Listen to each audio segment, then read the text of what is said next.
बोला गोपाल कृष्ण भगवान की जय। संगीतमय श्रीमद् भागवत कथा भाग 54। हरि ओम नमः। श्री गणेशाय नमः। श्री सरस्वती नमः। श्री गुरुभ्यो नमः। ओम नमो भगवते वासुदेवाय। राधा भक्तिर्हरिर्ज्ञानं ताभ्यां च समन्विता तां श्री भागवतीं गाथा वन्दे युगलरूपिणीं। ओम श्री राधा कृष्णाभ्यां नमः। श्री सीता रामचंद्राभ्यां नमः। श्री उमा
भगवान श्रीकृष्णांनी स्वधाम गमन केलं त्यापूर्वी त्यांनी दारुकाला द्वारकेमध्ये पाठवून आणि अर्जुनाला त्यांनी निरोप पाठवला की द्वारकेमध्ये जे शेष आहे त्या सगळ्यांना घेऊन तू इंद्रप्रस्थाला जा असा निरोप पाठवला. आणि अर्जुनाने ज्या वेळेला या सर्वांना बाहेर काढलं त्यावेळेला ही द्वारका नगरी जी आहे ही संपूर्ण द्वारका नगरी ही समुद्रामध्ये ही बुडाली. पण आश्चर्य असं की भगवंतांचं जे निवासस्थान आहे ते निवासस्थान मात्र जरी संपूर्ण द्वारका नगरी बुडाली तरी भगवंतांचं निवासस्थान मात्र हे बुडालं नाही. कारण या ठिकाणी भगवंतांचा सदैव निवास असतो आणि म्हणून हे निवासस्थान हे मात्र द्वारका नगरी बरोबर बुडालं नाही. आणि बोला द्वारकाधाम की जय हो. गोपाल कृष्ण भगवान की जय हो. द्वारकाधीश भगवान की जय हो. आणि अशा प्रकारे आता भगवंतांच्या स्वधामगमनाचं वर्णन हे ऐकलं. आणि आता परीक्षित राजा शुकदेवजी महाराजांना विचारतो की या आमच्या नंतर म्हणजे पुढे या पृथ्वीवरती आता कोण कोण राजे होणार आहेत, कोणाकोणाचं साम्राज्य या पृथ्वी तलावरती होणार आहे हे कृपा करून मला सांगा. आणि मग त्यावेळेला शुकदेवजी महाराज त्याला म्हणाले की तुला हे माहितीच आहे की मगध देशाचा राजा जो जरासंध, त्या जरासंधाचा भीमाने वध केला आणि भगवान श्रीकृष्णांनी या जरासंधाचा जो मुलगा सहदेव, त्या सहदेवाला त्यांनी राज्याभिषेक केला. आणि त्या सहदेवानंतर अनेक राजे या मगध देशामध्ये होऊन गेले. मगध देशाचं साम्राज्य हे फार मोठं असं साम्राज्य होतं. सहदेवाचा मार्जारी, श्रुतश्रवा, अयुतायू असं करत करत करत करत या मगध कुलातला शेवटचा जो राजा, त्या राजाचं नाव पुरंजय असं याचं नाव आहे. आणि जरासंधापासून ते पुरंजयापर्यंत एकंदर 1000 वर्ष या मगध देशातील राजांनी या पृथ्वीवरती हे राज्य केलं. पुरंजयाचा मंत्री जो शुनक नावाचा मंत्री होता यांनी या पुरंजयाला कपटाने मारलं आणि त्यांनी आपला पुत्र प्रद्योत याला त्यांनी राज्यावरती बसवलं. या प्रद्योताला पुढे जे पुत्र झाले त्या प्रद्योताच्या कुलातल्या या 5 प्रद्योतातल्या कुलातल्या राजांनी एकंदर 138 वर्ष हे त्यांनी या पृथ्वीवरती राज्य केलं. आणि त्यानंतर शिशुनाग ते महानंदी पर्यंत एकंदर हे 10 हे राजे झाले आणि त्यांनी 360 वर्ष या पृथ्वीवरती राज्य केलं. या महानंदीचा एका शूद्र स्त्रीपासून झालेला नंद नावाचा हा त्याचा मुलगा होता.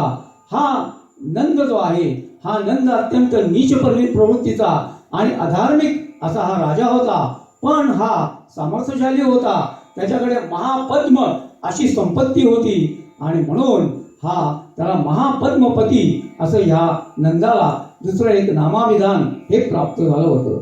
या नंदाला एकंदर 8 सुमाल्य इत्यादी 8 पुत्र होते आणि म्हणून यांना 9 नंद असं म्हटलं जातं. या 9 नंदांनी एकंदर 100 वर्ष हे राज्य केलं. आणि एका ब्राह्मणाने अर्थात ज्यांना चाणक्य या नावाने जे प्रसिद्ध आहेत त्यांनी हे जे त्या चंद्रगुप्त हा जो त्यांचा शिष्य होता त्या शिष्याला हाताशी घेतलं आणि त्यांनी या नंदांचं साम्राज्य जे त्यांना त्या साम्राज्यापासून च्युत केलं. आणि आता हा चंद्रगुप्त मौर्य अर्थात मौर्य वंशाचं साम्राज्य हे या पृथ्वीवरती आता प्रस्थापित झालेलं आहे. चंद्रगुप्ताचे त्याचा पुत्र वारिसार, मग अशोकवर्धन, मग सुयश आणि ते बृहद्रथापर्यंत हे 10 मौर्यवंशीय राजे होऊन गेले.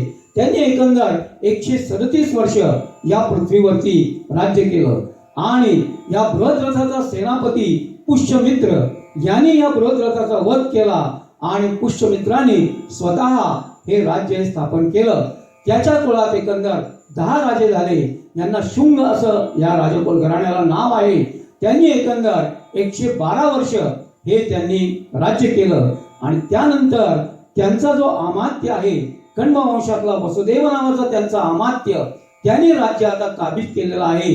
वसुदेव आणि त्याबरोबर भूमित्र, नारायण, सुशर्मा असे राजे हे त्यांच्या वंशामध्ये होऊन गेले. त्यांनी एकंदर 345 वर्ष राज्य केलं आणि त्यानंतर 30 राजांचं त्यांनी नावं दिलेली आहेत. या 30 राजांनी त्यांनी जवळजवळ 416 वर्ष या राजांनी राज्य केलं आणि त्याच्यानंतर जे पुढचे राजे जे आले ते त्यापैकी 7 आभीर राजे होते, 10 गर्दवी राजे होते आणि 8 हे दुसरे 16 हे दुसऱ्या वंशातले राजे होते. अशांनी मिळून एकंदर 1099 वर्ष हे या पृथ्वीवरती त्यांनी राज्य केलं आणि त्यानंतर किलकिला नावाच्या नगरीमध्ये भूतनंद नावाचा राजा झाला. त्याच्या कुलानी 106 वर्ष हे राज्य केलं आणि त्यानंतर ते बाल्हिक कुलातले हे राजे झाले. त्यांनी अनेक वेगवेगळ्या प्रदेशांवरती आपलं राज्य जे आहे आपलं राज्य हे प्रस्थापित केलं. शुकदेवजी महाराज म्हणतात की जोपासून या नंदाच्या घरात सुरुवात झाली आणि आता कलियुग हे आलेलंच आहे, पण आता कलियुग हे अत्यंत प्रवृत्त झालेलं आहे.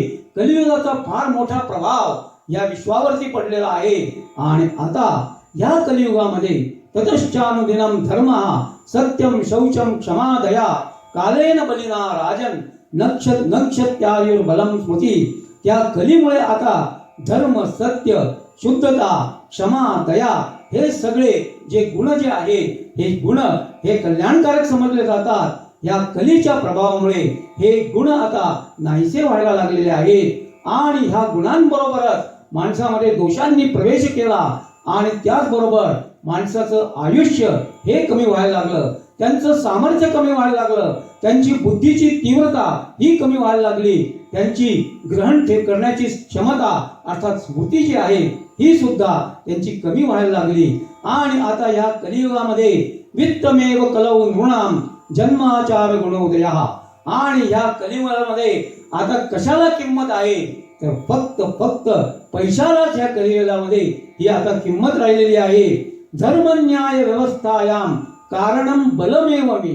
आणि जो बळी तो कान पिळी हा जो सिद्धांत आहे हा सिद्धांत आता या सिद्धांताप्रमाणे या कलियुगामध्ये हे सर्व व्यवहार हे चालायला लागले. धर्मकृत्य असो, न्याय व्यवस्था असो, कुठल्याही बाबतीत जो बळी तो कान पिळी असाच नियम याप्रमाणे हे काम व्हायला लागलेलं आहे. आणि त्याचप्रमाणे आता पुरुष आणि स्त्री फक्त परस्पर अनुरक्त व्हायला लागले आणि परस्पर जो कामभाव आहे हा कामभाव हा त्यांच्या जीवनामधला प्रधान असा त्यांच्या जीवनातला ज्याला आपण प्रेरक असा शक्ती जर असेल तर कामभाव ही आता झालेली आहे. आणि पांडित्य म्हणजे काय? चापलम वचहा, चाटुकारी वचन म्हणजे विद्वत्ता नव्हे तर तुमची बोलण्यातली चातुर्य, बोलण्यातली लबाडी ह्यालाच आता पांडित्य, पंडित असं म्हणायला लागलेले आहे. आणि ते तीर्थ म्हणजे काय की आपल्या घरचं जे जवळचं पवित्र तीर्थ सोडून दुसरी कुठे लांब लांब जाणं म्हणजे तीर्थाला जाणं असं समजायला लागले. उदरम भरता स्वार्था. आणि आपलं कल्याण कशात आहे तर आपलं पोट भरणं, आपल्या कुटुंबाचं पोट भरणं याच्यामध्येच त्यांनी आता हे स्वार्थ पाहायला लागले, कल्याण पाहायला लागलेले आहे. सत्यत्वे धार्ष्टमेवही. आणि सत्य आपण बोलू ते जर आपण रेटून बोललो तर तेच सत्य असं लोक आता मानायला लागलेले आहेत. आणि त्यामध्ये जो बळी तो राजा म्हणजे क्षत्रिय तोच राजा बनेल अशा प्रकारचे नियम आता या कलियुगामध्ये कुठले नाही. जो बळी आहे तो आता सर्वांवरती आता सामर्थ्य हे गाजवायला लागलेले आहे. आणि अशा प्रकारे याने माणसाला अनेक प्रकारच्या व्याधी, अनेक प्रकारचे ज्वर हे माणसाला आता ग्रस्त करायला लागलेले आहेत. आणि ते म्हणतात कलियुगामध्ये आयुष्य कमी होता होता होता शेवटी केवळ 20 ते 30 वर्षाचं आयुष्य हे माणसाचं राहणार आहे. अशा प्रकारे त्यांनी आता या कलियुगाचं वर्णन करायला सुरुवात केली. ते म्हणतात शूद्रप्रायेषु वर्णेषु छागप्रायासु धेनुषु गृहप्रायेष्वाश्रमेषु यौनप्रायेषु बंधुषु.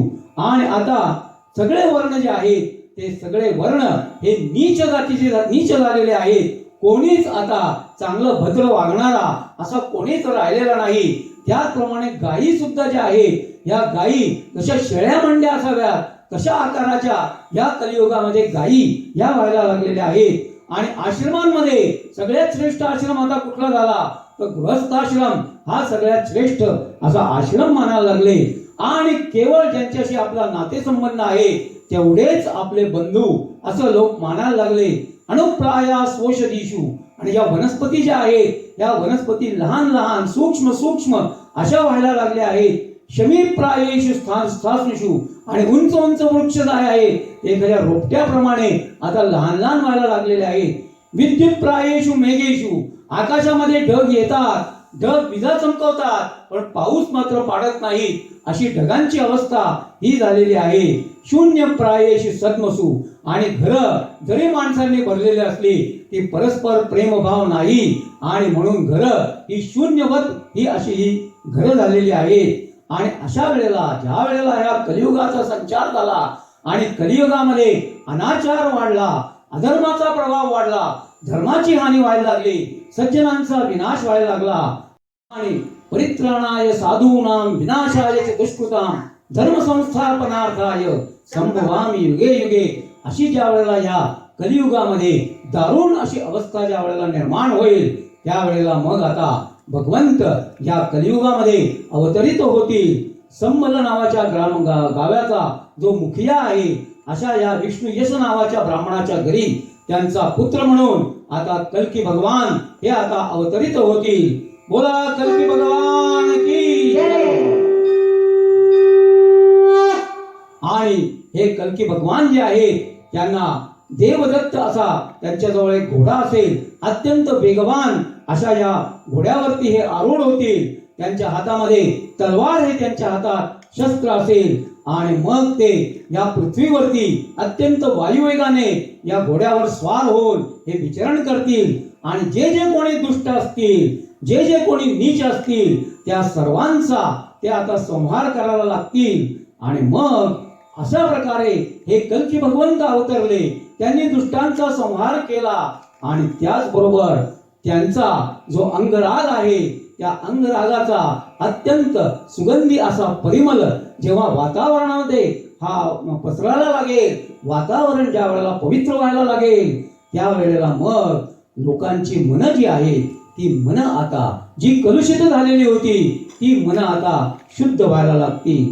आता तेषां भविष्यन्ति मनांसी विशदानि वै, आणि अशा प्रकारे त्यांची मनं शुद्ध व्हायला लागतील. आणि त्यावेळेला तेषां प्रजा विसर्गश्च स्थविष्ट संभविष्यति, आणि त्यांचे जे प्रजाजन होतील ते अत्यंत स्थिर बुद्धीचे धर्माने वागणारे असे त्यांचे हे वंशज निर्माण होतील. कारण वासुदेवे भगवती सत्वमूर्तौ हृदिस्थिते, कारण त्यांच्या हृदयामध्ये स्वतः भगवान वासुदेव हे आता निवास करायला लागतील.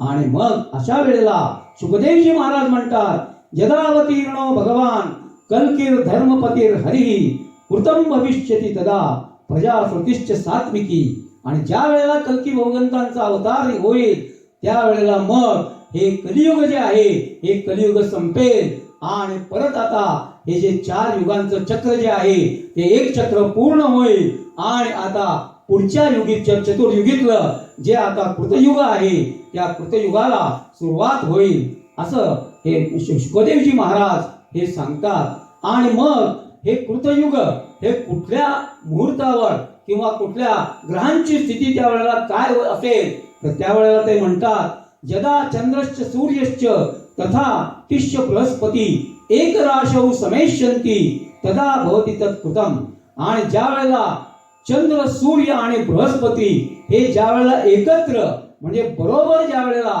पुष्य नक्षत्रामध्ये प्रवेश करतील त्यावेळेला या विश्वावरती कलियुगाचा हा आरंभ हा होईल.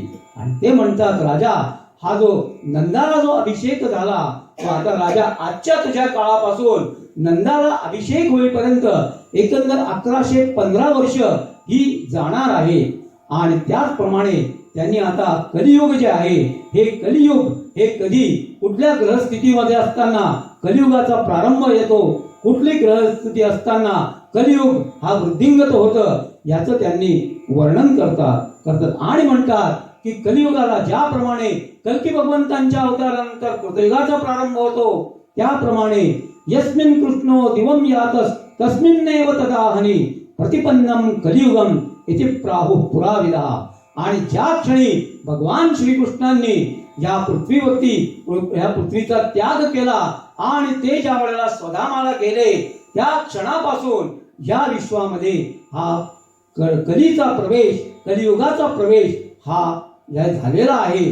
आणि ह्या कलियुगामध्ये आता हे जे राजे लोक आतापर्यंत जे कोणी राजे या विश्वामध्ये कुठल्याही योगामध्ये जरी येऊन गेले तरी हे राजे आले आणि गेले, कोणीच कायमचं इथे राहिलेलं नाहीये. ते केवळ आता जे आहेत ते कथा मात्र अवशेषित आहे, त्यांच्या कथाच फक्त शिल्लक आहेत, हे राजे मात्र नाहीत. आणि मग त्या वेळेला ज्या वेळेला परत आता कृतयुग येईल त्यावेळेला देवापि शंतनो भ्राता मनुष्येक्ष्वाक वंशजः. हा शंतनू हा जो राजा कुरुकुलातला राजा होता त्या शंतनूचा मोठा भाऊ देवापी, हा देवापी अजूनपर्यंत हा जिवंत असेल. आणि त्याचप्रमाणे इक्ष्वाकु वंशातला प्रभू रामचंद्रातल्या वंशातला मरु नावाचा जो राजा असेल ते दोघ जण हे जिवंत असतील. ते कलापग्राम नावाच्या गावी हे राहत असतील आणि त्यांच्याजवळ अत्यंत अलौकिक असं योग सामर्थ्य आणि त्यांच्या शरीर सामर्थ्य सुद्धा त्यांच्याकडे असेल. आणि ते ज्या वेळेला कलीचा अंत होईल ता विहैत्य कलेरंते वासुदेवानुशिक्षितो वर्णाश्रमयुतम धर्मम पूर्ववत प्रथयिष्यता. आणि ते इथे येतील आणि ते परत आता भगवान श्रीकृष्णांच्या शिक्षेप्रमाणे त्यांनी दिलेल्या उपदेशाप्रमाणे ते आता परत ह्या पृथ्वी तलावरती वर्णाश्रमयुक्त अशा धर्माची प्रतिष्ठापना करतील. आणि म्हणून आता शुकदेवजी महाराज सांगतात की हे मी तुला राजा तुझ्या विनंतीवरून मी तुला हे जे राजे हे होणार आहेत पुढे त्यांचं मी तुला वर्णन केलं. ये ये भूपतयो राजन भुंजंती भोमोजसा कालेन ते कृता सर्वे कथा मात्रा कथासुच. आणि जे जे हे राजे पृथ्वी तलावरती होऊन गेले आणि होणार आहे ते सर्व काळाच्या वश होणार आहे आणि केवळ ते त्यांच्या कथेने त्यांच्या नावानेच फक्त शिल्लक राहणार आहे.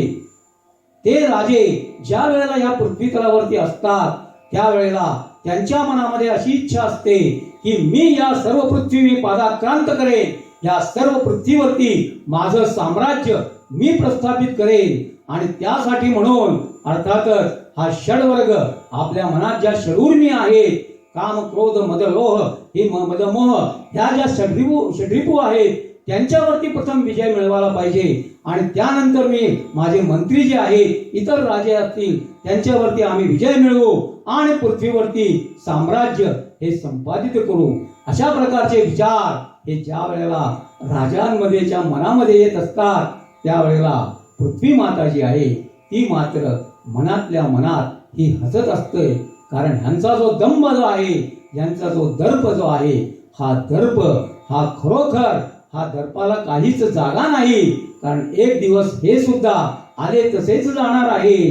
पण म्हणून पृथ्वी म्हणते की अरे विजयाचा जर प्रयत्न करायचा असेल, आत्मजय जर प्राप्त करायचा असेल तर कशासाठी आत्मजय करायचा? मुक्ती प्राप्त होण्यासाठी, मोक्षासाठी म्हणून आत्मजय प्राप्त करायचा. आणि हे राजे या पृथ्वीवरती सत्ता संपादित करण्यासाठी हे सगळं करत आहे हे बघून या पृथ्वीला अत्यंत तिला हसू येत आहे. आणि ती म्हणते की माझ्यासाठी म्हणून पिता या पुत्राशी युद्ध करतो, त्याचप्रमाणे भावाभावांमध्ये परस्पर हे वैर होतं. आणि केवळ ही पृथ्वी जिच्यावरचं राज्य क्षणभंगूर आहे अशा पृथ्वीसाठी हे सगळं करतात. आणि असे किती राजे होऊन गेले, महान राजे होऊन गेले. पृथु पुरुरवा गाधीर नौशो भरत अर्जुनः मांधाता सगरो रामः खट्वांगो धुंदः रघु तृणबिंदुर ययातिश्च शर्यातिश्चंतनुर्गयः भगीरथ कोलयाश्वः ककुत्स्थो नैषदो नृगः हिरण्यकशिपुर वृत्रो रावणो लोकरावणः नमुचिशंबरो भौमो हिरण्याक्षोत तारकः. असे अनेक राजे आणि पुढे होतील. पण शेवटी या काळाने या राजांना इथून हिरावून घेतलेला आहे, त्यांचे प्राण हिरावून घेतले. आणि आता केवळ कोणी नावानी, कोणी त्यांच्या वीर्याच्या कथांनी आणि कोणी तर पूर्णपणे नामशेष झालेले आहे. कथा इमास्ते कथिता महीयसाम विताय लोकेषु यशः परेषां विज्ञान वैराग्य विवक्षया प्रभो विचो विभूतीर न पारमार्थम. तू मग राजा तू म्हणशील की हे सगळं जर असं आहे तर ह्यांच्या कथा तुम्ही मला कशासाठी सांगता. तर शुकदेवजी महाराज म्हणतात की ह्यांच्या कथा मी तुला सांगतोय राजा ते अशासाठी की तुझ्या मनामध्ये विज्ञान ज्ञानाची लालसा आणि वैराग्याविषयी वैराग्य प्राप्त करण्याची इच्छा ही तुझ्या मनामध्ये निर्माण व्हावी. कारण ह्या राजांचं चरित्र पाहिल्यानंतर ऐश्वर्य आणि भोग यांच्यामध्ये लोळणारे हे राजे एक दिवस काळाची शिकार कसे झाले हे पाहून तरी आपल्या मनात ज्ञान लालसा निर्माण व्हायला पाहिजे, आत्मकल्याणाची इच्छा व्हायला पाहिजे. आणि राजाला ते म्हणतात की राजा हे सगळं पाहून पृथ्वी मात्र त्यांना म्हणत असते की असं आहे की तुम्ही आज माझ्यावरती अत्याचार करताय पण एक दिवस असा होईल की तुम्हाला सर्वांना या मातीमध्येच मिसळून जावं लागेल, मातीमध्येच तुमचा अंत हा होणार आहे. बोला गोपाल कृष्ण भगवान की जय. माती सांगे कुंभाराला, माती सांगे कुंभाराला, पायी मज तुडविसी, पायी मज तुडविसी.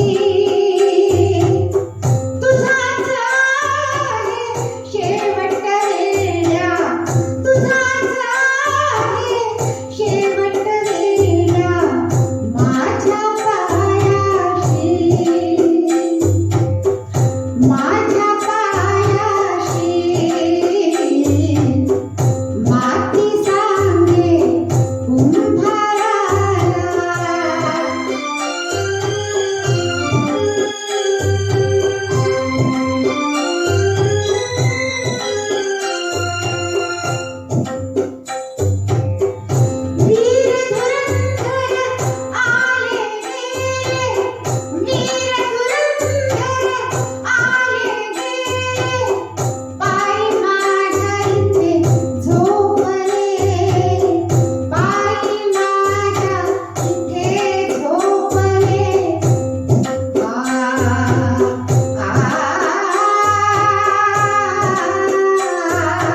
परीक्षित राजाला सांगतात की राजा, ही जी राजांची वर्णनं जी आलेली आहेत, ही वर्णनं काही परमात्म तत्वाचा निर्देश करण्यासाठी म्हणून आलेली नाहीये, तर यांच्या उदाहरणावरून तुला ज्ञानाची लालसा निर्माण व्हावी आणि वैराग्याकडे तुझी प्रवृत्ती जावी, यासाठी म्हणून ही येत असतात.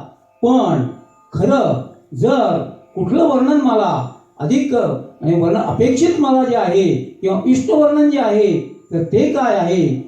यस्तुत्तम श्लोक गुणानुवादः संगीयते भीक्षणम अमंगलग्नः तमेव नित्यम शृणुयाद भीक्षणम कृष्णे मलाम भक्तिमभीप्समानः. ज्याला भगवान श्रीकृष्णांच्या वरती आपली भक्ती दृढ व्हावी अशी ज्याची इच्छा आहे, त्याने भगवान श्रीकृष्णांच्या गुणांचा जिथे जिथे अनुवाद केलेला आहे, त्यांच्या चरित्रांचं, त्यांच्या लीलांचं जिथे गायन केलेलं आहे, ते त्याने अत्यंत तन्मयतेने आणि वारंवार त्याने ऐकलं पाहिजे. अशा प्रकारे हे शुकदेवजी महाराजांनी त्याला सांगितलं. त्यावेळेला हा राजा त्यांना म्हणतो की हे भगवंता, या कलियुगात माणसाच्या मध्ये जे दोष मनामध्ये आणि शरीरामध्ये जे दोष निर्माण झालेले आहेत, त्या दोषांपासून मुक्त होण्याचा मार्ग कुठला, ते कृपा करून आपण मला सांगा. आणि त्याचप्रमाणे हे वेगवेगळे जे युग आहेत, त्या युगांमधले धर्म कुठले आहेत, आणि त्याचप्रमाणे जे प्रलय जो आहे, आपण लय म्हणतो, हा प्रलय हा किती प्रकारचा असतो, त्याचप्रमाणे कालाची गती, काल म्हणजे भगवान विष्णूंचंच रूप आहे असं मानलं जातं, या कालाची गती कशी असते हे कृपा करून आपण मला सांगा. त्यावेळेला मग आता शुकदेवजी महाराज म्हणतात की असं आहे की ज्या वेळेला कृतयुग हे चालू असतं, त्यावेळेला हा धर्म जो आहे, हा धर्म त्याचे एकंदर चार पाय, अत्यंत सुदृढ असे 4 पाय या धर्माला असतात. म्हणजे धर्माला बैलाच्या स्वरूपामध्ये, कारण हा बैल धर्म जो आहे हा पवित्र आहे आणि म्हणून वृषभ रूपामध्ये त्याला बघितलं जातं. आणि या वृषभाचे 4 पाय कुठले, तर सत्यम, दया, तपोदानम. सत्य, दया, तप आणि दान हे या धर्माचे 4 पाय. कृतयुगामध्ये हे 4 पाय अत्यंत सुदृढ असतात. अर्थात धर्म हा पूर्णपणे प्रतिष्ठित असतो. आणि कृतयुगामध्ये जे लोक असतात, संतुष्टा, करुणा, मैत्राः, शांता, दांता, स्थितिक्षवः, आत्माराम, समदृशः, प्रायशः श्रवणा जनाः. आणि जे लोक आहेत ते संतुष्ट असतात, ते अत्यंत कारुणिक असतात, ते परस्परांशी मित्रभावाने वागणारे असतात, आणि आत्मा राम अशा प्रकारचे हे लोक हे असतात. पण ज्या वेळेला त्रेतायुग येतं, त्यावेळेला हा धर्माचा चतुर्थांश जे पाय असतात, त्या 4 पायांपैकी 1/4 तेज, त्याचे सामर्थ्य जे आहे, पायातली शक्ती जी आहे, ती शक्ती ही हीन झालेली असते. कारण त्यावेळेला अधर्माने या विश्वामध्ये प्रवेश करायला सुरुवात केलेली असते. आणि मग अनृत, असत्य आहे, हिंसा आहे, असंतोष आहे आणि कलह आहे. यामुळे या धर्माचे 4 पाय, सत्य, दया, तप आणि दान, हे चतुर्थांश भागाने हे क्षीण होतात. आणि त्यावेळेला जे लोक आहेत ते क्रिया तपोनिष्ठा, ते कर्मामध्ये विश्वास ठेवणारे, तप करणारे, त्याचप्रमाणे जरी हिंस्र असले तरी जास्त हिंस्र नाहीत, जरी लंपट असले तरी जास्त लंपट नाहीत. आणि त्याचप्रमाणे हे वेदांचे ते जाणकार असे हे ते लोक. आणि त्यावेळेला वर्ण जे आहेत हे 3च वर्ण हे त्यावेळेला असतात. आणि अशा प्रकारे या त्रेतायुगाचं वर्णन केलं. आणि त्यानंतर ज्या वेळेला द्वापर युग येतं, त्या द्वापर युगामध्ये आता परत कलियुगात जे धर्माचे पाय जे आहेत, त्या चतुर्थांश भाग त्यांचा अशक्त झाला होता, आता अर्धा भाग त्यांचा अशक्त झालेला आहे. आणि म्हणून लोक आता यशस्विनो महाशाला स्वाध्यायाध्ययने रताः. स्वाध्याय, अध्याय यामध्ये ते रत असतात. आद्या कुटुंबिनो दृष्टा वर्णात क्षत्रिय द्विजोत्तमः. आणि क्षत्रिय आणि द्विज म्हणजे ब्राह्मण वर्ग हे त्यावेळेला हे प्रधान असे त्यांची सत्ता या विश्वावरती त्यावेळेला चालत असते. परंतु ज्या वेळेला कलियुग येतं, त्यावेळेला धर्माचे जे पाय आहेत त्याचा आता 3/4 शक्ती ही नाहीशी झालेली आहे. आणि शेवटी कलियुग जेवढा प्रवृत्त होईल, जसं प्रवृत्त व्हायला लागेल तशी ही चतुर्थांश शक्ती सुद्धा ही नाहीशी व्हायला लागते.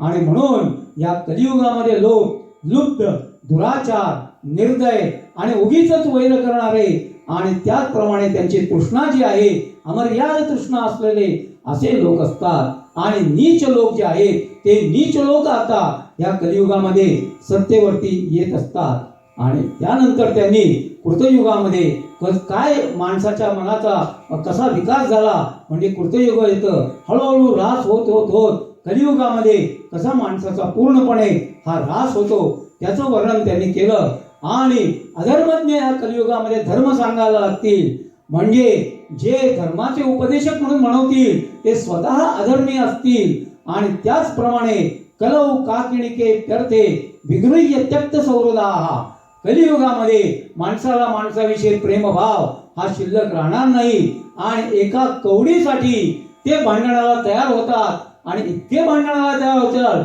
की प्राण सुद्धा अर्पण करतील पण त्या कवडीचा हाव त्या कवडीचा मोह ते सोडणार नाहीत आणि न रक्षिषंती मनुष्या स्थविरव पितरानपि पितराव आपण आपले वृद्ध माता पिता जे आहेत त्या माता पित्यांचं पालन हे पुरुष या कलियुगामध्ये करणार नाही आणि ते आपले होतकरू पुत्र आहेत त्यांना सुद्धा ते सहाय्य करणार नाहीत आणि अशा प्रकारे या कलियुगामध्ये जो विश्वाचा परमगुरु भगवान श्रीकृष्ण त्या भगवान श्रीकृष्णांची पूजा कोणीच करणार नाही सगळे पाखंडी होतील आणि हे सर्व जे दोष आहेत हे कलियुगाचे दोष कसं या दोषांपासून आपलं रक्षण करायचं कसं हे दोष आपल्या हृदयातून काढून टाकायचे तर त्यावेळेला शुकदेवजी महाराज सांगतात सर्वान हरति चित्तस्थो भगवान पुरुषोत्तमा जर भगवान श्रीकृष्ण आपल्या हृदयामध्ये जर विराजमान झाले आपल्या हृदयामध्ये जर आपल्याला त्यांची अनुभूती आली तर मात्र आपल्या अंतरंगातले सर्व दोष जे आहेत हे सर्व दोष कलियुगात सुद्धा नाहीसे होतात मग त्यासाठी करायचं काय श्रुत संकीर्तितो ध्यातः पूजितश्चादृतो पिवा नृणाम धुनोति भगवान हृस्तो जन्मायुता शुभम आणि मग आपण भगवंतांच्या गुणांचं वर्णन ऐकलं त्यांच्या अवतारांच्या लीलांचं वर्णन ऐकलं त्यांच्या नामस्मरण केलं त्यांचं आपण गान केलं कीर्तन केलं पूजा केली आदर केला तर निश्चितपणे हा भगवान आपल्या हृदयामध्ये प्रवेश करून आपले सर्व दोष जे आहेत हे दोष हा काढून टाकतो शुकदेवजी महाराज म्हणतात विद्या तप प्राण निरोध मैत्री तीर्थाभिषेक व्रतदान जप्यैहि नात्यंत शुद्धिं लभतेंतरात्मा यथा रधिस्ते भगवत्यनंते या शुकदेवजी महाराज म्हणतात की तुम्ही विद्या ग्रहण करा तुम्ही अनेक प्रकारची तप करा योगाचा आश्रय घ्या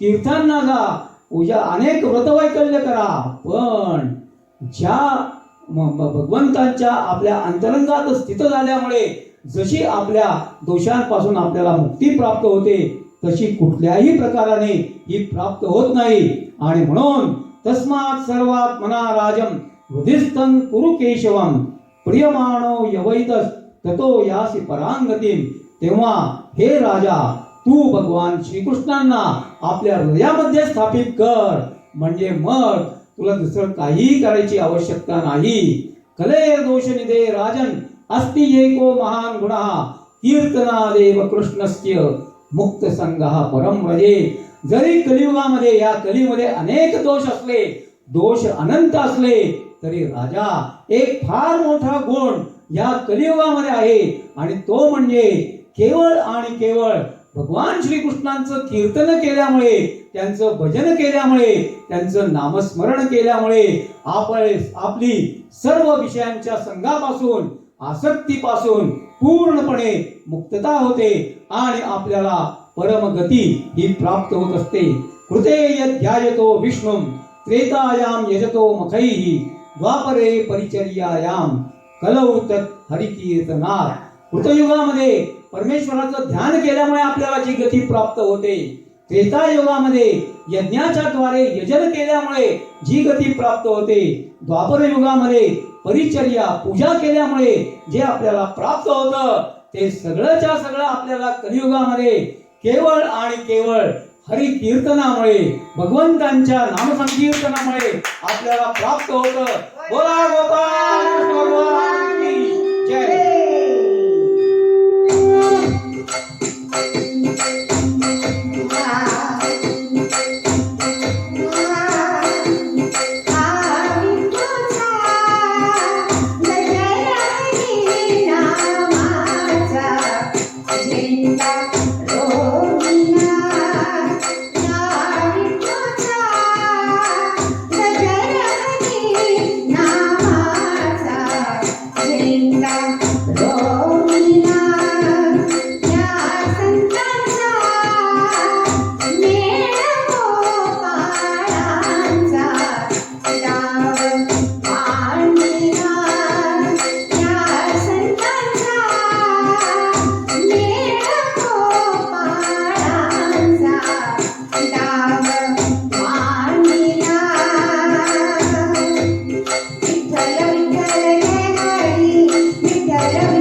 काय कामाचा छंद नाही नामाचा देह काय कामाचा छंद नाही नामाचा देह काय कामाचा छंद नाही हो छंद नाही हो छंद नाही नामाचा देह काय कामाचा किती केले सोमवार आत भरायला निरंकार किती केल्या एकादशी आत भरायला उपवासी सुखामुळे भजन करा मानव जन्माला निपुणा सुखामुळे भजन करा मानव जन्माला निपुणा सुखामुळे भजन करा मानव जन्माला निपुणा तुकामणे धन्य झालो आज विठ्ठलाला पावलो तुकामणे धन्य झालो आज विठ्ठलाला पावलो जय हो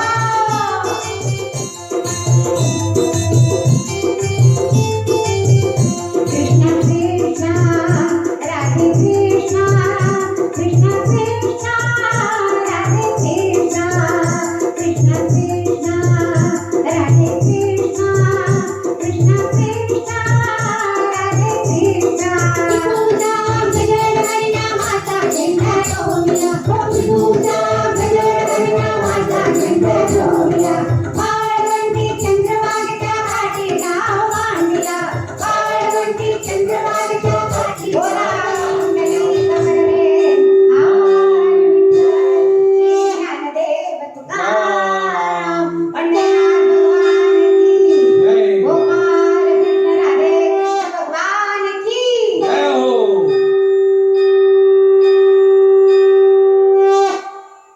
परीक्षित राजाने प्रश्न विचारला होता की कालाचं परिमाण हे मला सांगा आणि लय प्रलय कसा होतो ते मला सांगा.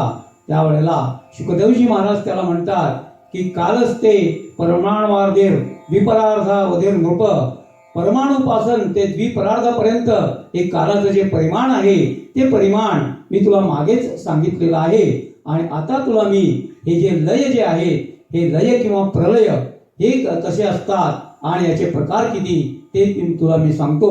एकंदर 4 प्रकारचे लय हे सांगितलेले आहेत.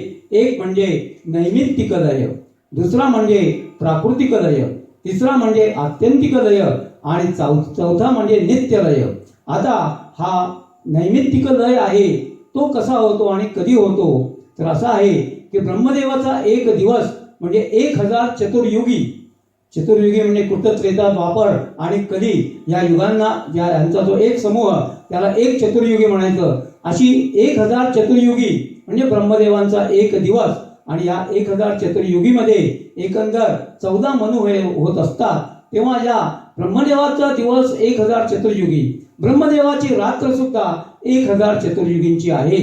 आणि ज्या वेळेला ब्रह्मदेवाची ही रात्र होते, दररोजच्या दिवस आणि रात्रीमध्ये रात्र होते, त्यावेळेला सर्व प्राणी मात्र सर्व सृष्टी आपल्या उदरात लीन करून ब्रह्मदेव निद्राधीन होतात आणि ह्या ब्रह्मदेवांना या सृष्टी जगत आपल्या अंतरंगात लीन करून हे नारायण भगवान हे लीन होतात. तेव्हा हा जो आहे त्याला नैमित्तिक लय असं म्हणायचं. प्राकृतिक लय म्हणजे काय तर जे 2 परार्ध ब्रह्मदेवांचा 2 परार्धाचा काल हा पूर्ण झाला म्हणजे ही प्रकृती सृष्टी जी आहे ही सृष्टी ज्या क्रमाने निर्माण होते त्याच्या उलट्या क्रमाने तिचा आता लय हा व्हायला लागतो. म्हणजे महाभूत जे पंचमहाभूत पृथ्वी तत्व जे आहे, पृथ्वी तत्व जलतत्वामध्ये, जलतत्व तेजतत्वामध्ये, तेजतत्व वायुतत्वामध्ये, वायुतत्व आकाशतत्वामध्ये, आकाशतत्व हे अर्थात या त्रिविध अहंकारापैकी तामस अहंकारामध्ये आकाश तत्व लीन होतं. इंद्रिय जी आहेत ही इंद्रिय या राजस अहंकारामध्ये लीन होतात आणि मन आणि इंद्रिय देवता या सात्विक अहंकारामध्ये लीन होतात. आणि हा त्रिविध अहंकार हे आपलं जे कारण जे महत्त्व या महत्त्वामध्ये हा अहंकार हा लीन होतो. हे महत्त्व हे या त्रिगुणात्मक प्रकृतीमध्ये लीन होतं आणि आता ही त्रिगुणात्मक प्रकृतीची त्रिगुणात्मकता जाते आणि ती प्रकृती आता साम्यावस्थेला प्राप्त होते आणि ही प्रकृती सुद्धा आता या परब्रह्म तत्वामध्ये ही लीन होते. हा जो आहे याला प्रकृतीचा लय असं म्हणायचं. आणि हा दुसरा झाला हा प्राकृतिक लय झाला. तिसरा झाला हा आत्यंतिक लय. म्हणजे आपण हा जीवात्मा जो आहे हा जीवात्मा हा शरीरामध्ये हा बद्ध आहे आणि हा जीवात्मा ह्या अहम मम भावामुळे हा अहंकार जो त्याला लागलेला आहे त्या अहंकाराच्या डंखामुळे तो आता हा देह मन बुद्धी इंद्रिय ही मी आणि माझी असं समजायला लागलेला आहे आणि म्हणून हा ह्यामध्ये अडकलेला आहे. पण असं जरी असलं तरी जीवात्मा म्हणजे हे त्रिगुणात्मक प्रकृती नव्हे याचं ज्ञान हे आपल्याला नसतं. ज्याप्रमाणे ढग जे आहे हे ढग हे कोणापासून निर्माण होतात तर सूर्य समुद्रातून पाणी शोषून घेतो आणि हे ढग अर्थात सूर्यामुळे हे ढग हे निर्माण होतात. ढग आपल्याला कोणामुळे दिसतात? ढग आपल्याला सूर्यामुळेच दिसतात. आणि आपल्याला पाहण्याची शक्ती ही कोणामुळे असते तर ती सूर्यदेवता जी आपल्या चक्षुमध्ये आहे त्या सूर्यदेवतेमुळे आपण पाहत असतो. म्हणजे सूर्यदेवता ही आपल्याला पाहण्याची शक्ती देते. आणि त्याचप्रमाणे हे जे घन आहे ढग जे आहे दृश्य जे आहे ते दृश्य हीच निर्माण करत असते. आणि अशा प्रकारे हा ढग पण हे निर्माण झालेले दृश्य जे आहे हे दृश्य आपल्याला हा जो शक्तीचा स्रोत असलेला सूर्य आणि आपला नेत्र यांच्यामध्ये हा ढग येतो आणि आपल्याला आपला स्रोत सूर्य हा दिसेनासा होतो. आणि हा दिसायला कधी लागतो जेव्हा हे ढग दूर जातात त्यावेळेला मग आपल्या दृष्टीवरचं समोरचं हे मळब दूर होतं आणि आपल्याला हा सूर्य हा दिसायला लागतो. त्याप्रमाणे हा जीवात्मा जो आहे या जीवात्म्याला हे अहंकाराचं मळब आलेलं आहे आणि त्या अहंकाराच्या मळबामुळे त्याला नीट कळत नाहीये मी कोण आहे हे त्याला कळत नाही. तो हे जे विश्व जे आहे त्या विश्वालाच मी समजायला लागलेला आहे. पण जेव्हा या अहंकाराचं मळब हे जेव्हा नाहीसं होईल त्यावेळेला आत्म्याला कळेल मी कोण आहे. आणि मग आता तो प्रकृतीमध्ये जो गुंतलेला आत्मा आहे तो आता प्रकृतीपासून आपल्याला वेगळा काढेल आणि या जीवतत्वाचा लय हा परमात्म तत्वामध्ये हा होऊन जाईल. आणि हा जो आहे हा आत्यंतिक लय म्हणजे एकदा आपण असं म्हणतो की जिथे गेल्यानंतर परत येणार नाही असा हा अनंत कालचा असा हा लय आहे. हा झाला आत्यंतिक लय. आणि नित्यलय म्हणजे काय तर दररोज या विश्वातला प्रत्येक प्राणी जो जन्माला आलेला आहे त्याचा प्रत्येक क्षण हा मृत्यूकडे चाललेला आहे. आणि मृत्यू झाल्यानंतर परत तो जन्म घेतो. जन्म मृत्यू जन्म मृत्यू जन्म मृत्यू हा अविरतपणे त्याचा हा जन्म मृत्यूचा खेळ हा चाललेला आहे.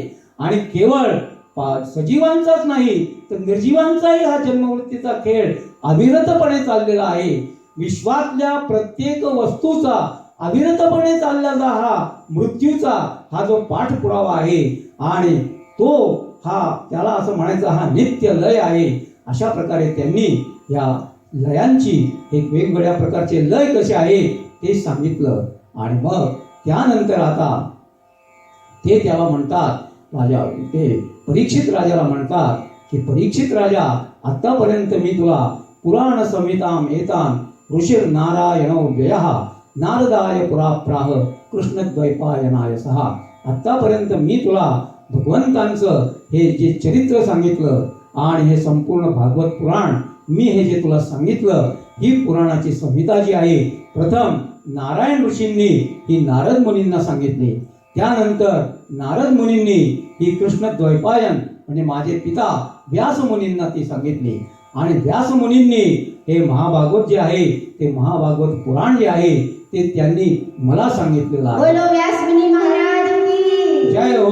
भागवत महापुराण की जय हो. गोपाल कृष्ण भगवान की जय हो. आणि हेच महापुराण या नैमिषारण्यामध्ये हे सूत महाभाग हे शौनकादी ऋषींना हे सांगणार आहेत. आणि या पुराणाचं वैशिष्ट्य म्हणून ते सांगतात अत्र अनुवर्णते भीक्ष्णम विश्वात्मा भगवान हरी यस्य प्रसादजो ब्रह्म वृद्ध क्रोध समुद्भव। या भागवत पुराणामध्ये हा विश्वरूप असलेला विश्वात्मा असलेला हा जो भगवान हरी की ज्याची सत्ता या संपूर्ण विश्वावरती चालते, ब्रह्मदेव रुद्रदेव हे सगळे ज्याच्यापासून निर्माण झाले आणि ज्याच्या आधिपत्याखाली वावरत असतात, तो हा परम परमेश्वर असलेला परात्पर असलेला हा जो भगवान हरी, त्याचं वर्णन हे या भागवत महापुराणामध्ये हे आलेलं आहे। आणि अशा प्रकारे आता राजाला त्यांनी या पुराणाचं वर्णन केलं आणि आता आपला अंतिम उपदेश आता शुकदेवजी महाराज हे आता राजाला सांगायला त्यांनी सुरुवात केली। ते म्हणतात, त्वं तु राजन् मरिष्येति पशुबुद्धिमिमां जहि न जातः प्रागभूतोद्य देहवत्वं न नंक्षसी। राजा, तुला जे वाटतंय की मी देह आहे, ही तुझी कल्पना जी आहे, ही तुझी जी बुद्धी जी आहे, ही बुद्धी म्हणजे पशुबुद्धीच आहे। कारण केवळ पशुच मी देह आहे असं समजतो। पण राजा, मी देह आहे असे समजल्यामुळे तुला जे असं वाटतंय की मी मरणार, मी परत जन्म घेणार, हे जे तुला वाटतंय, या संसार चक्रामध्ये मी भ्रमण करतोय, हे जे तुला वाटतंय राजा, ही पशुबुद्धी, मी देह आहे ही बुद्धी राजा तू टाकून दे।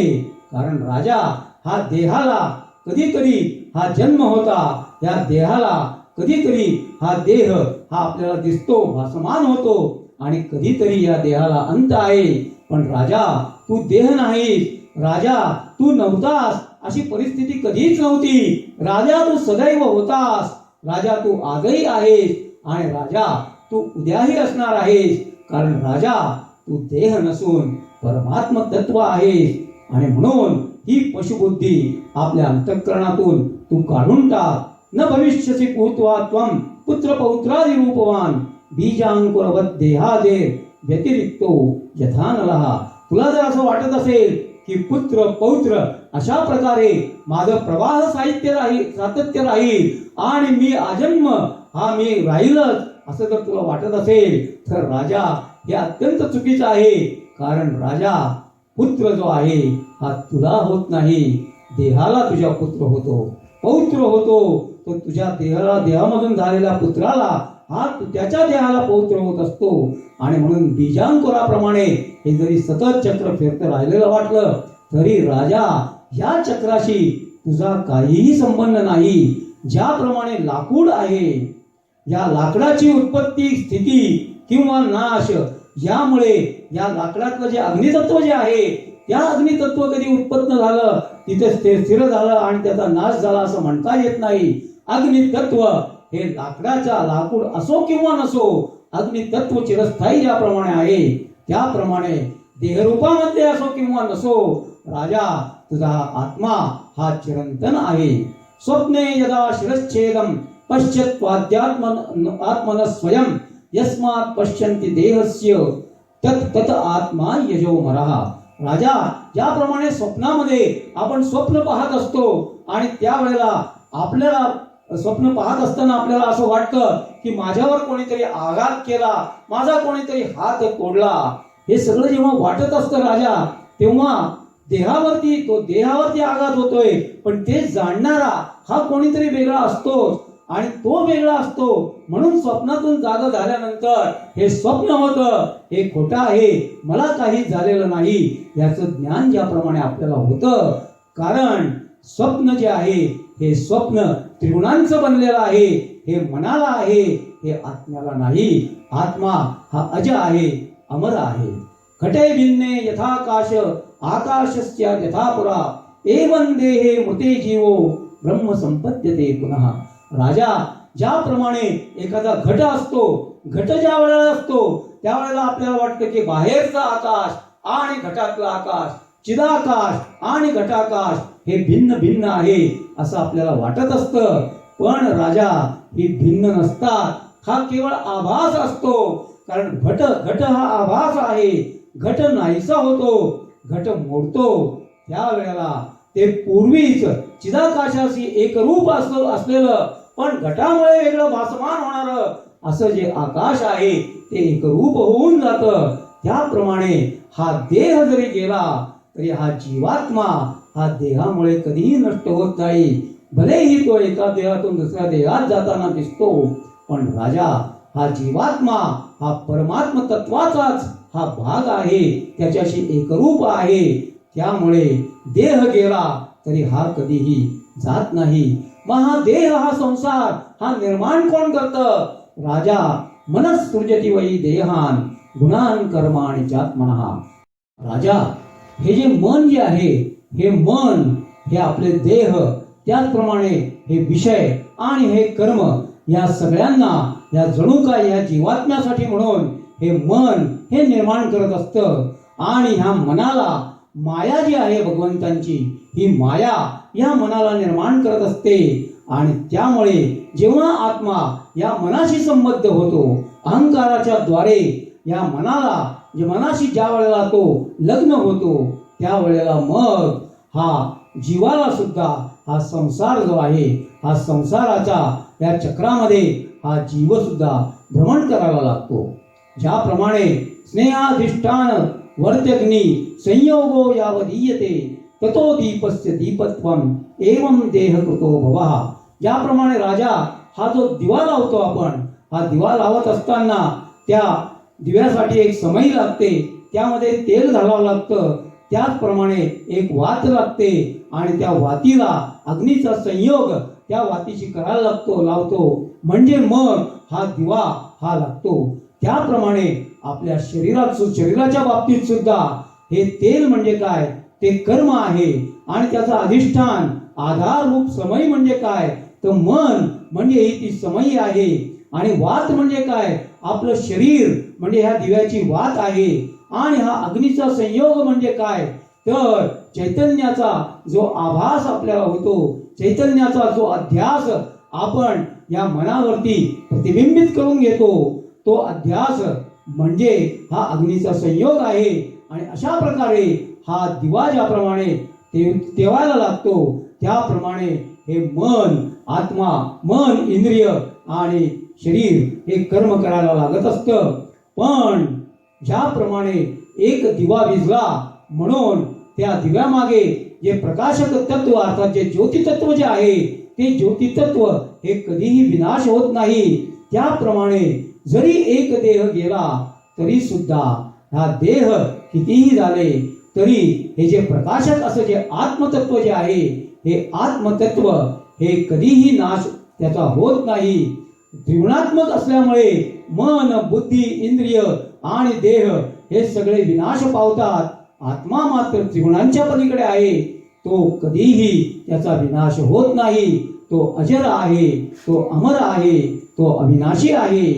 आणि अशा प्रमाणे या आत्मतत्वाचं तू स्वतःच आपल्या मनानेच या आत्मतत्वाविषयी तू विचार कर आणि बुद्धीच्या द्वारे अनुमानादी प्रमाणांचा वापर करून हे आत्मतत्व या त्रिगुणात्मक प्रकृतीपेक्षा कसं वेगळं आहे, देहापेक्षा कसं वेगळं आहे, त्याचप्रमाणे भगवंतांच्या चिंतनाने, भगवंतांच्या निधिध्यासनाने हे आत्मतत्व या प्रकृती तत्वापासून, देहापासून तू वेगळं काढ. आणि ज्या वेळेला तुला हे ज्ञान प्राप्त होईल, ही अनुभूती प्राप्त होईल की मी म्हणजे हा देह नव्हे, मी म्हणजे त्रिगुणात्मक प्रकृती नव्हे, कारण मी चिरंतन असं आत्मतत्व आहे. त्यावेळेला मग खुशाल हा विप्रशापाने प्रेरित झालेला हा तक्षक खुशाल येऊ दे, तुझ्या देहाला खुशाल दंश करून दे, पण तुला त्याचा यत्किंचितही तुझ्यावरती त्याचा परिणाम होणार नाही. कारण ह्या देहाच्या मृत्यूला कारणीभूत होणारे जे असे असंख्य गोष्टी आहेत, त्या गोष्टी फक्त या देहालाच त्या क्षती करू शकतात, पण या देहामध्ये निवास करणाऱ्या या आत्मतत्वाला यत्किंचितही क्षती ते करू शकत नाही. आणि अशा प्रकारे जेव्हा तुला ही अनुभूती प्राप्त होईल, त्यावेळेला तुझ्या मग चिंतन सदैव तुझं चिंतन काय राहील? अहम ब्रह्म, मी ब्रह्म आहे, मी शरीर नव्हे, मी प्रकृती नव्हे, मी या शरीराच्या शोक मोहादी या विकारांपासून मी पूर्णपणे मुक्त आहे. परमधाम, मी परमपरायण सर्वांचं परायण असलेलं परमात्म तत्व हे मी आहे. ब्रह्म अहम.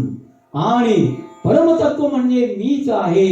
अर्थात मला ही अनुभूती प्रत्यक्षपणे झाली की परमतत्व म्हणजे मीच आहे आणि मीच ते परमपद आहे.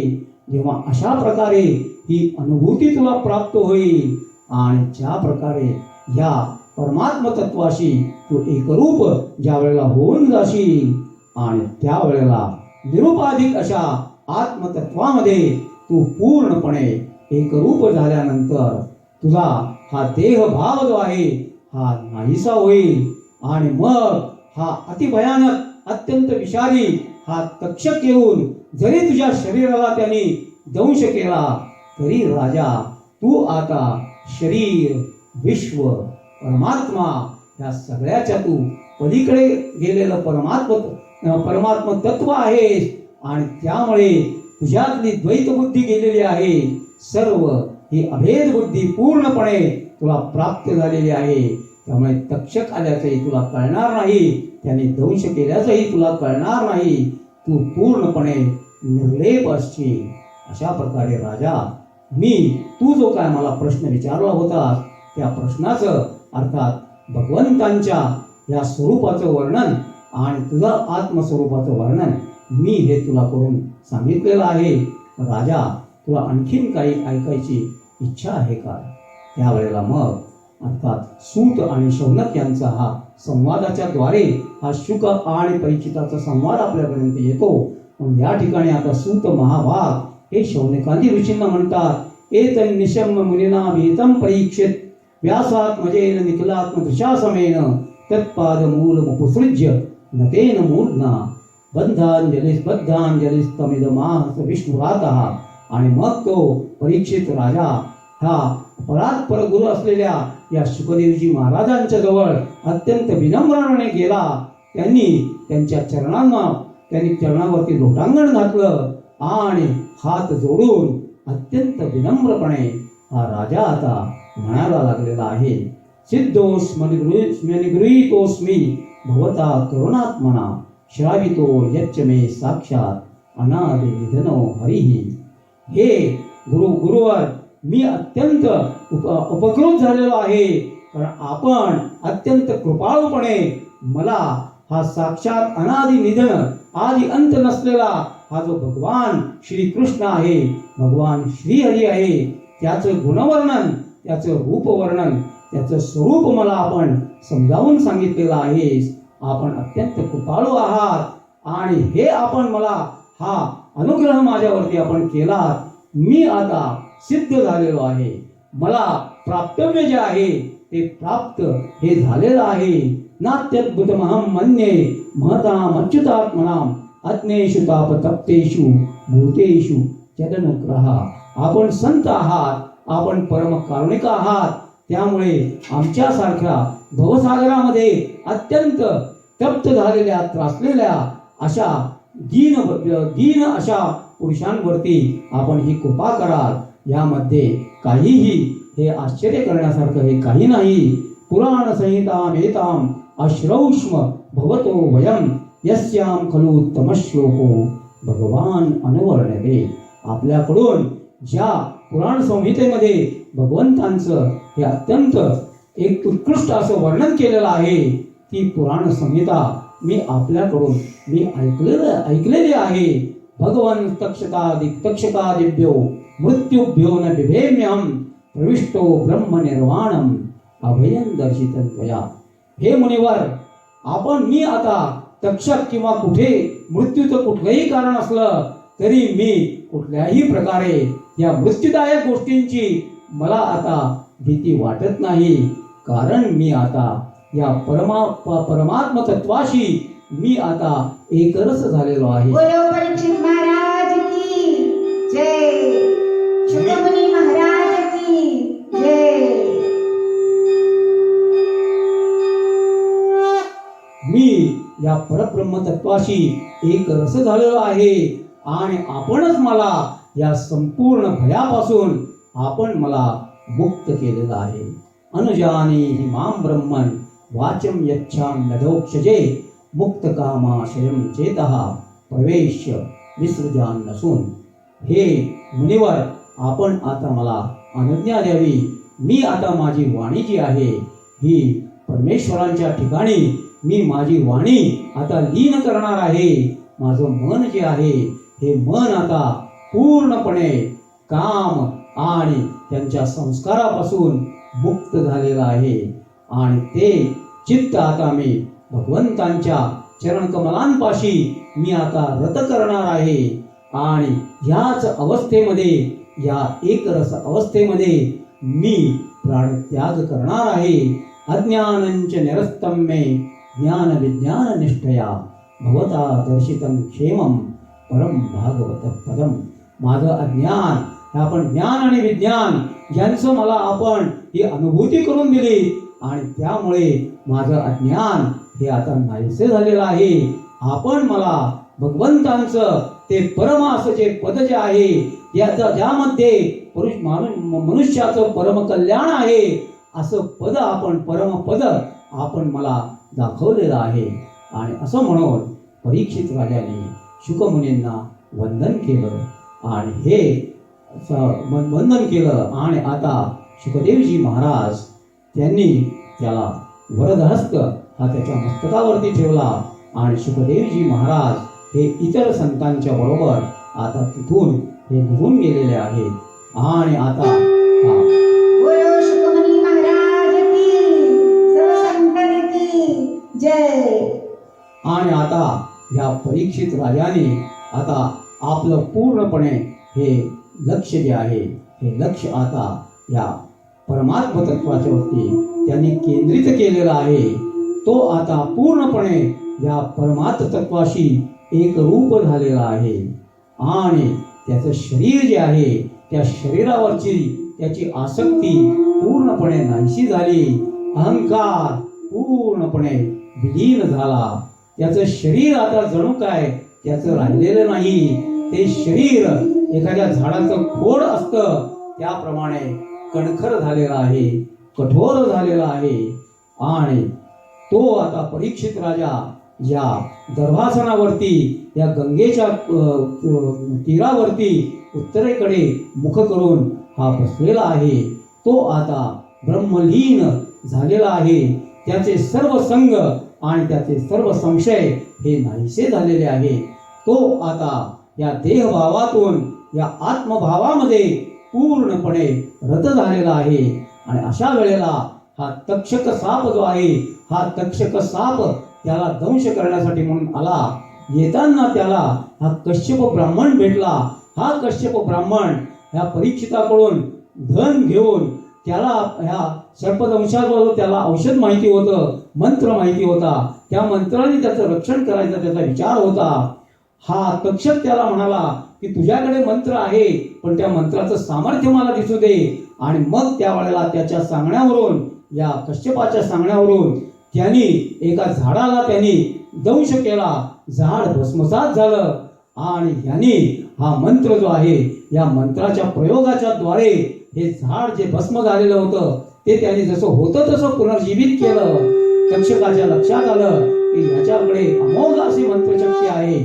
आणि म्हणून तक्षकाने त्याला पैसे देऊ केले आणि त्याला परीक्षिताकडे जाण्यापासून परावृत्त केलं. आणि आता हा तक्षक जो आहे, हा तक्षक आता तिथे आला. राजा जो आहे हा राजा ब्रह्मभूत झालेला आहे, ब्रह्मलीन झालेला आहे. त्याच्या शरीराचं त्याला भान नाही. तक्षक आला, त्यांनी त्याच्या शरीराला दंश केला आणि त्याचं शरीर जे आहे हे क्षणार्धामध्ये भस्मसात झालं. पण परीक्षित राजा मात्र केव्हाच परमात्म तत्वाशी एकरूप झालेला होता. त्यामुळे ह्या शरीरापासून पूर्णपणे त्यांनी स्वतःला वेगळं केलेलं होतं. त्यामुळे त्याचं फक्त शरीर भस्मसात झालं. आणि राजा जो आहे हा राजा परमात्म तत्वाशी एकरूप झाला, परमात्म तत्वामध्ये विलीन झाला. आणि त्यावेळेला प्रथम त्याचं शरीर भस्मसात झालं. सगळीकडे हाहाकार माजला. काय झालं, काय झालं, काय झालं.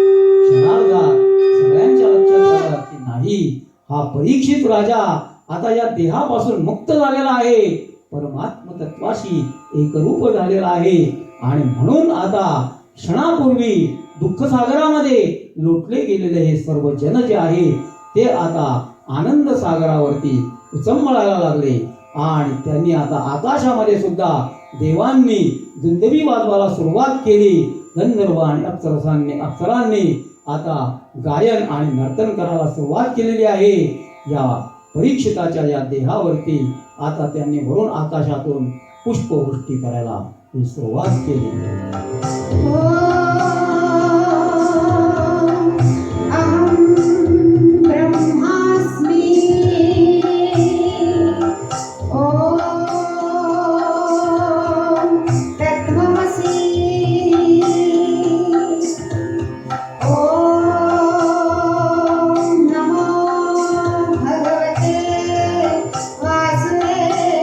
वासुदेवाय ॐ नमो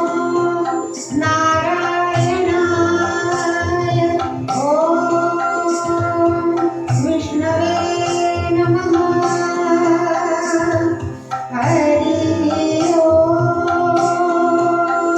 नमो भगवते वासुदेवाय मैं गाऊं तेरे नाम मुझे ले चल अपने धाम मैं गाऊं तेरा नाम मुझे ले चल अपने धाम मुझे प्यारा लागे श्याम मुझे ले चल अपने धाम राधे श्याम राधे श्याम राधे श्याम राधे श्याम राधे श्याम राधे श्याम राधे श्याम राधे श्याम मुझे प्यारा तेरा नाम मैं गाऊं तेरा नाम मुझे ले चल अपने धाम मुझे प्यारा लागे नाम मुझे ले चल अपने धाम जय जय राम कृष्ण हरि जय जय राम कृष्ण हरि जय जय राम कृष्ण हरि जय जय राम कृष्ण हरि जय जय राम कृष्ण हरि जय जय राम कृष्ण हरि जय जय राम कृष्ण हरि जय जय राम कृष्ण हरि जय जय राम कृष्ण हरि जय जय राम कृष्ण हरि जय जय राम कृष्ण हरि जय जय राम कृष्ण हरि जय जय राम कृष्ण हरि जय जय राम कृष्ण हरि जय जय राम कृष्ण हरि जय जय राम कृष्ण हरि जय जय राम कृष्ण हरि जय जय राम कृष्ण हरि गोपाल कृष्ण भगवान की जय हो. असतो मा सद्गमय तमसो मा ज्योतिर्गमय मृत्योर्मा अमृतं गमय ॐ शान्ति शान्ति शान्तिः श्रीकृष्णार्पणमस्तु.